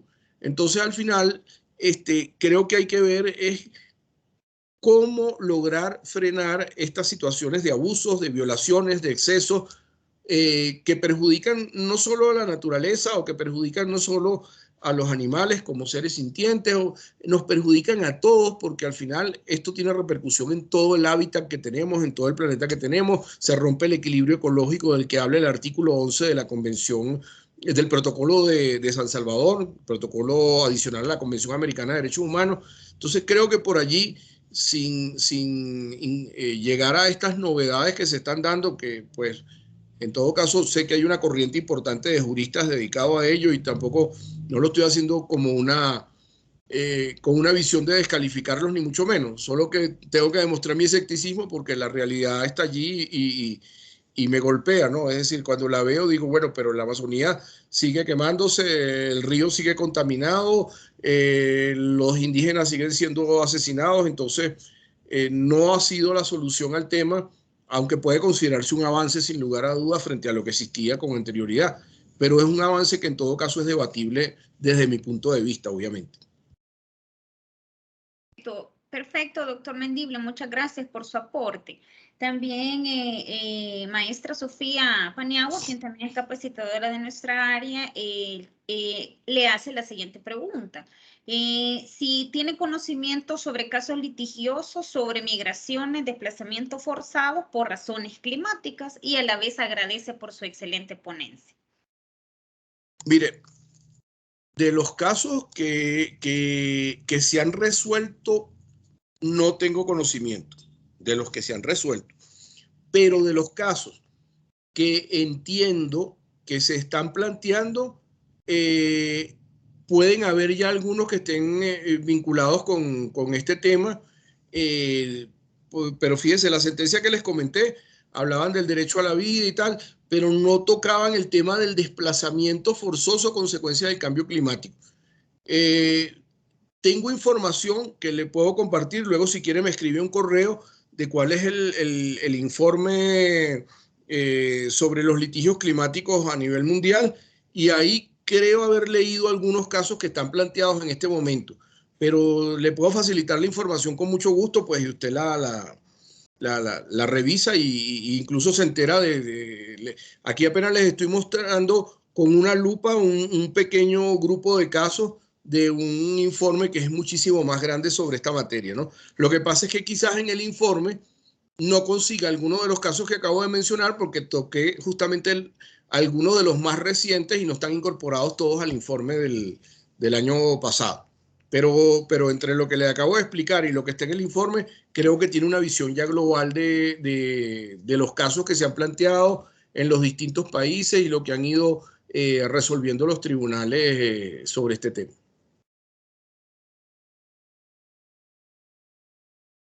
Perfecto, doctor.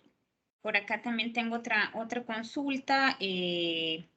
Nos menciona Abner Funes, hace un comentario, ¿verdad? Él le felicita por tan importante conferencia, menciona que es jurídico de un municipio, ¿verdad? De nuestro país, donde aún hay, dice, aunque escasos, pero todavía hay recursos naturales. Él menciona, la persona participante dice de que hay una tendencia en nuestro país, ¿verdad? A guardar como silencio con relación a las afectaciones que de los particulares a los recursos. Parece como que las instituciones deberían de actuar para desarrollar acciones de protección y defensa, pero que guardan silencio. Es el comentario que nos expone. Y también Esther Rodríguez nos dice, lo felicita por tan excelente ponencia y la pregunta es, ¿cómo se garantiza la protección de los derechos de los defensores medioambientales, que también arribita ya nos habían preguntado un poco acerca de eso, pero le doy la palabra, doctor? Sí, mire, bueno, con respecto al comentario de el colega Funes, el abogado Funes, le digo lo siguiente.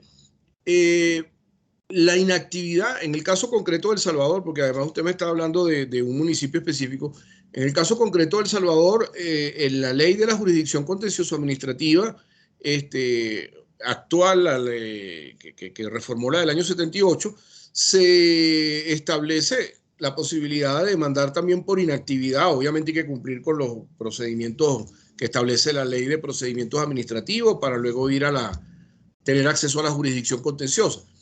Es decir, yo puedo hacer una petición ante la autoridad competente. Si ella no responde o no se pronuncia dentro del plazo que da la ley de procedimiento administrativo, entonces se abre la posibilidad de que, agotados los recursos administrativos, se vaya a la jurisdicción contencioso administrativa y se plantee no solo que esa inactividad no hubo respuesta, sino el daño de la no actuación para prevenir o para mitigar o para proteger los derechos de las personas que están siendo afectadas por ese silencio que usted menciona de no gestión, de no dar respuesta o de no intervenir de manera, ¿cómo diría? Intervenir de una manera proactiva, pues, para beneficiar la protección de los derechos o de los bienes que están siendo afectados. Por otro lado, con respecto al caso de la protección de los derechos de las personas defensoras de derechos humanos en concreto, mire, el tema tiene varias vertientes. Insisto, todo pasa por la educación. Si no estamos conscientes de los derechos que tenemos, cuando digo la educación, me voy a referir a la educación en todos sus niveles. Yo tengo que empezar por educar a los niños en el colegio de que ellos son, no solo el niño es un sujeto de derechos, como lo dice la Convención del Niño, y igual los adolescentes, obviamente, como lo dice la Convención del Niño, sino que ellos son sujetos de derechos, pero que además de sujetos de derechos, ellos como seres humanos tienen un conjunto de derechos que les deben ser respetados y que hay las instancias para acudir a ellos. Esto a veces se hace y a veces no se hace y a veces se da como una asignatura más que hay que cumplir en el colegio, pero quizás no se asume internamente. Por eso los niños siguen siendo víctimas de violencia, por eso las mujeres, a pesar de que hay una ley para la protección y un convenio, un tratado internacional para la protección de la violencia contra la mujer, o un convenio para evitar la discriminación en todas sus formas.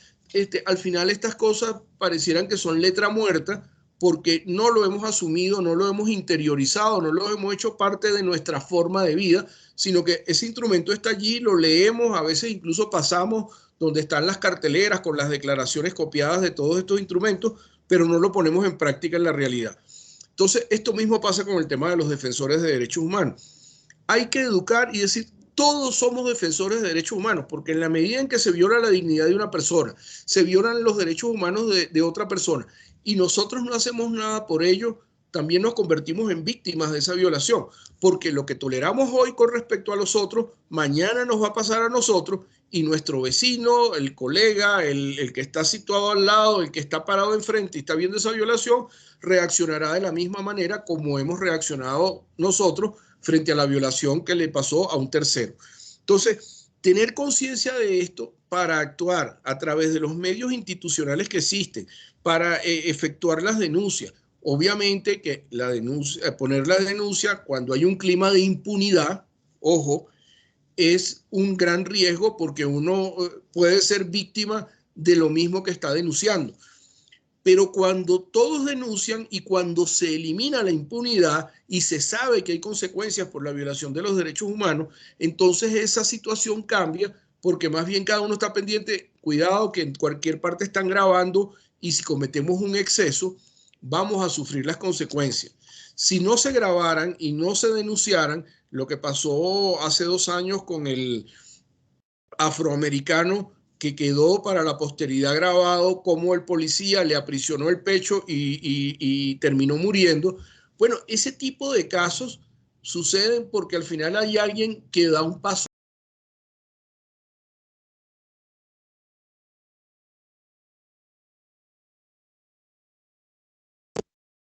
Ya que se había apagado el micrófono. Y la pone del conocimiento del público.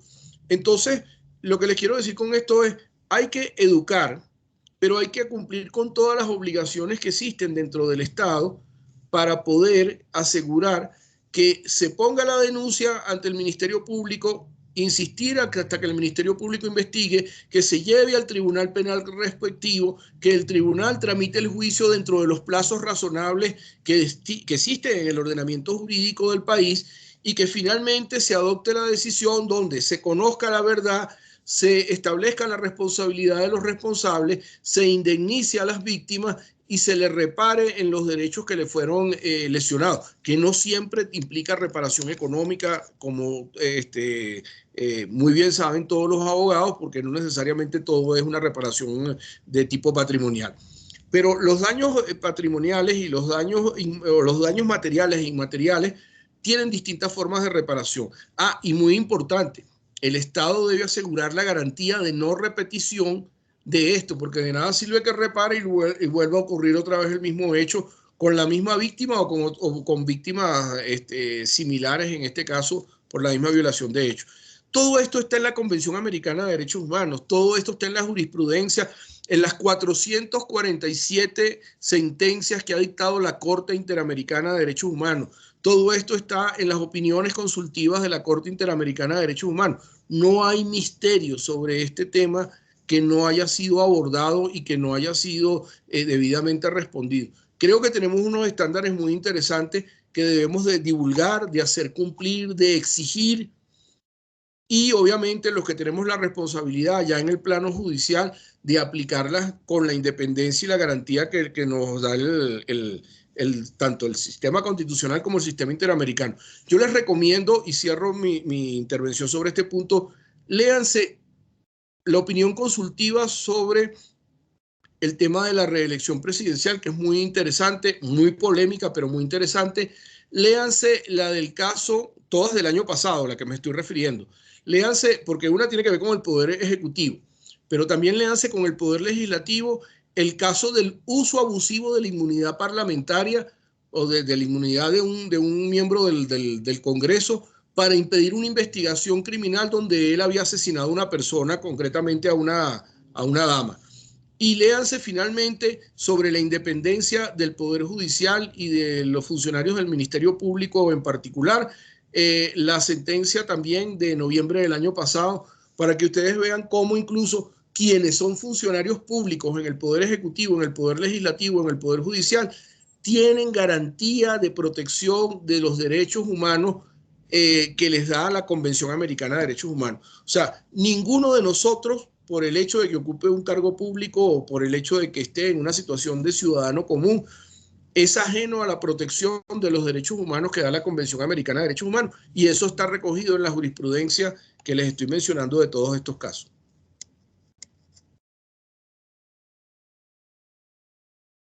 Muchas gracias, doctor. También tenemos la intervención de Ruth Xiomara Díaz Mejía, quien lo felicita por la excelente ponencia y nos hace la siguiente interrogante con respecto a la aplicabilidad e impacto que tiene la jurisprudencia internacional en los casos de litigios de daño ambiental y derechos humanos en El Salvador, porque hasta el día de ahora le parece que el caso de Tacuxcalco sigue pendiente para la justicia salvadoreña. Ese es el elemento que ella nos introduce, doctor, para escuchar su opinión. Bueno, le cuento, no conozco específicamente, porque además entiendo que es un caso que está todavía en la justicia nacional salvadoreña, el caso que está comentando. Pero lo que sí le puedo decir es, tanto la opinión consultiva del 2017 en materia de ambiente, la sentencia de la Corte Interamericana del 8 de febrero de 2020 han fijado criterios sobre el tema ambiental, el daño ambiental y los derechos humanos. ¿Qué sirve o para qué sirven estos casos cuando el Estado salvadoreño no ha sido demandado? Bueno, sirven de referencia porque si ya condenaron a Costa Rica o condenaron a México, digo, no son los casos, pero por poner un ejemplo de los países vecinos a El Salvador, pues evidentemente que si yo cometo la misma violación de derechos humanos me van a condenar tarde o temprano. Es decir, y más si no la corrijo internamente.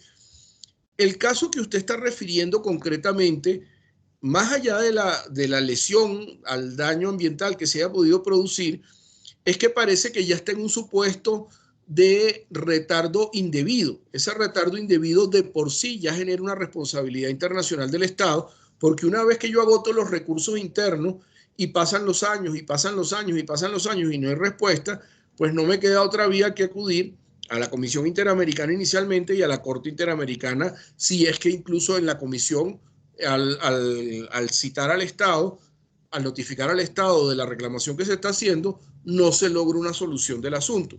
Entonces, el plazo razonable, hay unos criterios que están establecidos en la sentencia de la Corte Interamericana, que igual, si los conoce, pues le invito a que los revise. Si no los conoce o quiere más información, con gusto me escribe y yo luego le doy sentencias incluso de las más recientes sobre el tema que reiteran los criterios anteriores, donde le van a decir seguramente, mire, el plazo razonable para decidir este caso se excedió en tantos años, porque claro, han llegado casos que han tardado 18 o 20 años y aún así no han sido resueltos, o han sido resueltos con una absolución de un crimen que se cometió 20 años atrás, donde estaban todas las pruebas, pero se crearon todos los obstáculos por parte de las instituciones estatales para no dar respuesta a las víctimas de violación de derechos humanos. Entonces, ya ese solo hecho del retardo excesivo en la resolución del caso es una violación de derechos humanos. Si además de eso implicó una violación del ambiente, fíjense que ya eso constituiría, ya hoy en día reconocido por el Protocolo de San Salvador, una violación a un derecho humano que, aunque la Corte Interamericana viene aplicando muchos de estos casos recientemente, a partir de 2017, de agosto de 2017, sin invocar propiamente el Protocolo de San Salvador, por una norma que hay allí que dice que solo son justiciables 3 derechos de los que están allí, pero lo ha aplicado en función del artículo 26 de la Convención Americana de Derechos Humanos, que en definitiva lleva lo mismo de otra manera, porque entonces entran dentro de ese artículo 26 los derechos económicos, sociales, culturales y ambientales, y entra a resolver el tema por esa vía. Incluso fíjense que la Corte Interamericana ha llegado a algo más. En el caso donde declaró contra la República Argentina el derecho humano al agua potable como derecho humano por primera vez en un fallo judicial de la Corte, lo hizo invocando el principio jura no vicuria, el juez conoce el derecho, y lo hizo de oficio. Dijo, oiga, es que aquí lo que está en juego es el derecho humano al agua potable. Y aunque no ha sido invocado por las partes, sí fue objeto de litigio y de prueba durante el proceso. Es decir, no es que el juez creó el derecho, el juez deduce el derecho del debate procesal y lo reconoce a partir de eso. Entonces, creo que en estos litigios, en el ámbito nacional, lo primero es la autoritas que tiene la Corte Interamericana, lo que se deriva de la interpretación y de la aplicación de los tratados internacionales en materia de derechos humanos, particularmente de la Convención Americana de Derechos Humanos y de los países que ya lo han ratificado del Acuerdo de Escazú, pues por supuesto tendrán también la obligación de cumplir con el Acuerdo de Escazú, que no es más que la aplicación de la Corte Interamericana de manera reforzada en los temas ambientales. Y en el caso concreto de El Salvador, si este no se resuelve pronto y satisfactoriamente a las víctimas, pues seguramente en algún momento puede llegar, según la asesoría con la que cuenten las víctimas, ante el Sistema Interamericano de Derechos Humanos.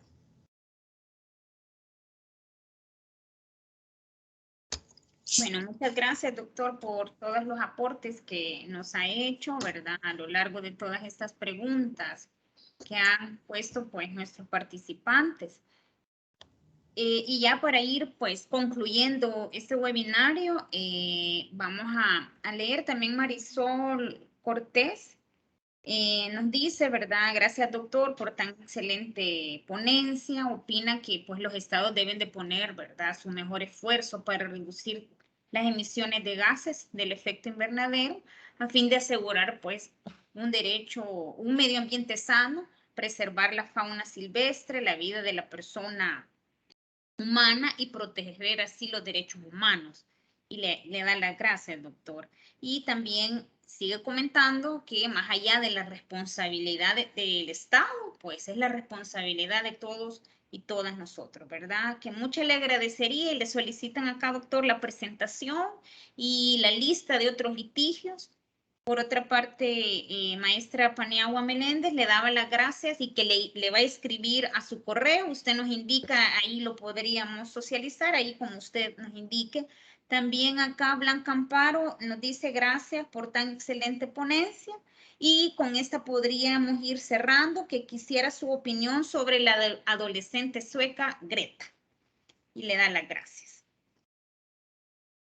Pues mire, sobre la señorita Greta, pues me parece que ella encabeza un movimiento, o se ha convertido en el símbolo de un movimiento que están llevando a cabo muchos jóvenes en distintos países.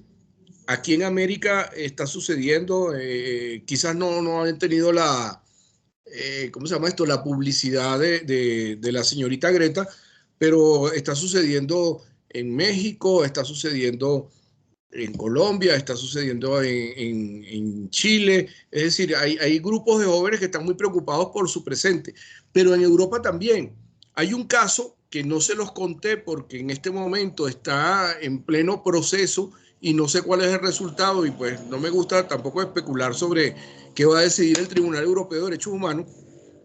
Hay un grupo de jóvenes portugueses que en el año 2000, cuando digo jóvenes, son contemporáneos a la señorita Greta, ¿no?, que en el año, creo que fue en septiembre del año 2000, presentaron una demanda contra todos los países de Europa ante el Tribunal Europeo de Derechos Humanos, porque ellos ven amenazado su futuro por la inacción que están llevando a cabo los países en materia de cambio climático.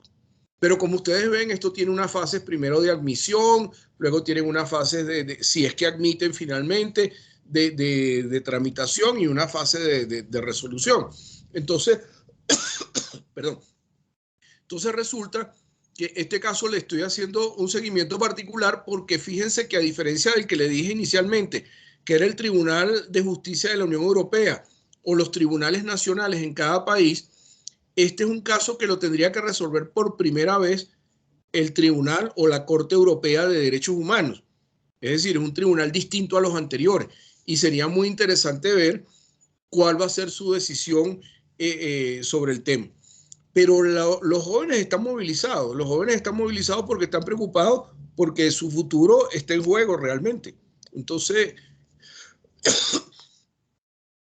perdón, creo que Greta es el símbolo de una generación que está activa ante la realidad que está viviendo o que están padeciendo muchos de ellos, ¿no?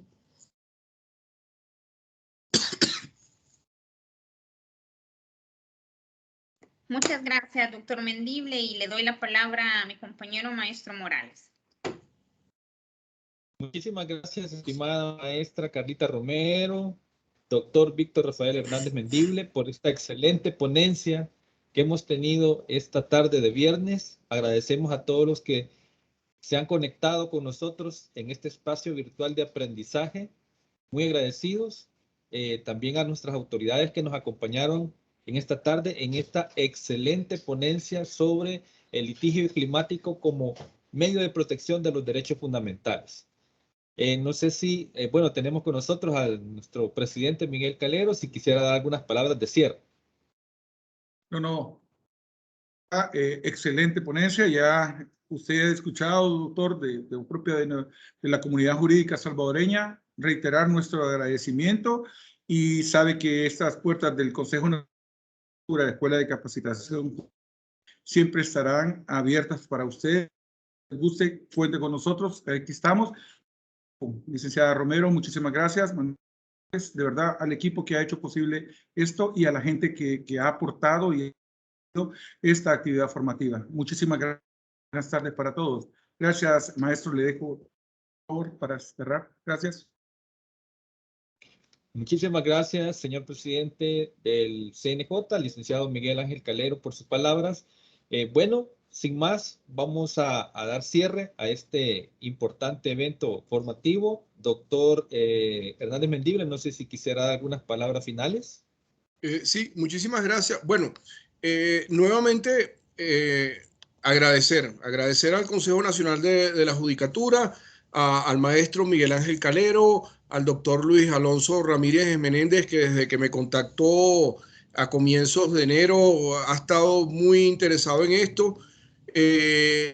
Un gran agradecimiento a la maestra Carla Romero también, porque pues es una persona muy diligente. La felicito por todo el trabajo que hace y el empeño, el cariño que le pone. Igual a usted, José Mauricio, ha sido un gran gusto tener la posibilidad de compartir. Hay una pregunta que me hacían allí, no la voy a responder, pero a la persona para que se comunique y le envío información sobre las empresas eléctricas y el cambio climático. Con gusto se la respondo, me envía por correo. Yo les voy a enviar en este momento a la maestra Carla la presentación. Ella se las va a compartir a todos ustedes, la misma que vieron ahora proyectada durante la exposición, la voy a compartir con todos ustedes y ahí están tanto mis correos electrónicos como mi teléfono, WhatsApp y tal, así que con toda confianza me dice, mire, yo estuve en su conferencia y necesito tal información y pues en la medida en que yo la tenga se las comparto con mucho gusto. De hecho, el doctor Luis Ramírez le consta de que desde que nos conocimos, más bien creo que a veces lo atormento enviando la información de las cosas que van saliendo, no solo mías, sino de terceras personas, que van saliendo, pero que están allí pues para compartir el conocimiento. Así que con mucho gusto estoy a la orden. Muchísimas gracias, doctor Hernández Mendible. Agradecemos a todos los asistentes, comunidad jurídica en general que se conectó en esta tarde de viernes, ¿verdad? Para lo cual deseamos un feliz fin de semana a cada uno de ustedes. Y también, ya para finalizar, decirles que este webinario también va a estar disponible en nuestra videoteca del CNJ, ¿verdad? Es nuestro canal de YouTube. Usted solamente googlea, como dicen los jóvenes de hoy en día, ¿verdad? Videoteca CNJ y va a encontrar por ahí el webinario que nosotros hemos disfrutado en esta tarde. Eso va a estar a partir del próximo lunes porque tenemos que descargarlo de la plataforma, darle un pequeño toque de edición y ya lo va a tener disponible el próximo lunes 14 de febrero, como un regalo del Día de la Amistad, ¿verdad? Así que, bueno, Muchas bendiciones para todos y nos vemos en una próxima actividad formativa. Bendiciones a todos. Igual, bendiciones. Buen fin de semana. Salud. Bien, bendiciones.